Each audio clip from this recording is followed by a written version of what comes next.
के राष्ट्रीय अध्यक्ष माननीय अखिलेश यादव जी ने हमारी और यहाँ के जो लोकप्रिय सांसद हैं हरिंदर मलिक जी, जो पार्टी के जनरल सेक्रेटरी भी हैं, उन दोनों की ड्यूटी यहाँ पर एसआईआर की समीक्षा के लगाई थी। आज उसके तहत ये जिले और नगर की संयुक्त जो बैठक है, एसआईआर से संबंधित समीक्षा बैठक है, इसके तहत हम लोग यहाँ पर आए हैं। और इसका उद्देश्य एकमात्र है कि जो चुनाव आयोग और भारतीय जनता पार्टी एक एसआईआर के माध्यम से लूट करना चाहती है। जैसा कि बिहार के चुनाव में हमने देखा कि किस प्रकार लोकतंत्र की धज्जियां उड़ाई गई और किस प्रकार एसआईआर के माध्यम से इस देश का जो लोगों का लोकतंत्र का एक हमारे सबका एक अधिकार होता है संवैधानिक, उसको भी सरकार छीनने का काम कर रही है चुनाव आयोग की मदद से। तो उस पर किस प्रकार रोक लगे, कैसे, और इस मुझे कहने में कोई संकोच नहीं है पत्रकार बंधुओं कि ये सरकार के जो टारगेट पे है, इस सरकार के टारगेट पे केवल पीडीए समाज है जिसकी लड़ाई हमारे नेता माननीय अखिलेश यादव जी लड़ते हैं। पिछड़े दलित अल्पसंख्यकों के वोटों को काटा जा रहा है। जो कामगार लोग हैं उनके वोटों पे डकैती का इस प्रोग्राम है।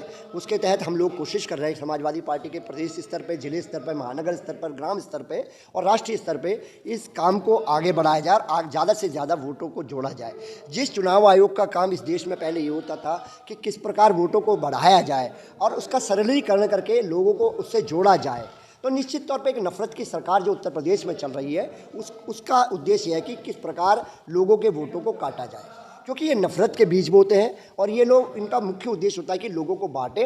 डिवाइड एंड रूल की जो पॉलिसी है वो भारतीय जनता पार्टी की पॉलिसी है। ये इसी आधार पे काम करने का काम करते हैं। लेकिन एक जिम्मेदार विपक्ष के नाते, और आपने देखा होगा 2024 में किस प्रकार माननीय राष्ट्रीय अध्यक्ष अखिलेश यादव जी के पीडीए के विजन के बाद इनका रथ रुका, वरना आपने देश ने सुना है, प्रदेश ने सुना है, ये किस प्रकार की बातें कर रहे थे। 80 की बात कर रहे थे, 400 पार की बात कर रहे थे। इस पीडीए समाज ने, माननीय अखिलेश यादव जी ने पूरे देश में पीडीए के आंदोलन को मजबूत करा, सामाजिक न्याय की लड़ाई को मजबूत करा, जाति जनगणना की लड़ाई को बड़ा करा, और जिसके कारण आज ये सरकार घुटनों पे है, बैसाखी पे है। और आप देख पा रहे हैं उसका असर, उसकी जो अभियान का जो प्रमुख उत्तर प्रदेश से निकल के आया क्योंकि हम देख पा रहे हैं कि आज समाजवादी पार्टी के इतिहास में सबसे, देश की तीसरे नंबर की पार्टी और उत्तर प्रदेश की सबसे बड़ी पार्टी कोई है तो हम संख्या बल के आधार पे समाजवादी पार्टी, ये माननीय अखिलेश यादव के विजन की जीत है। 2027 चुनाव जो आने वाला है, क्या सरकार को किसी घबराहट चलती है, एसआईआर चला गया?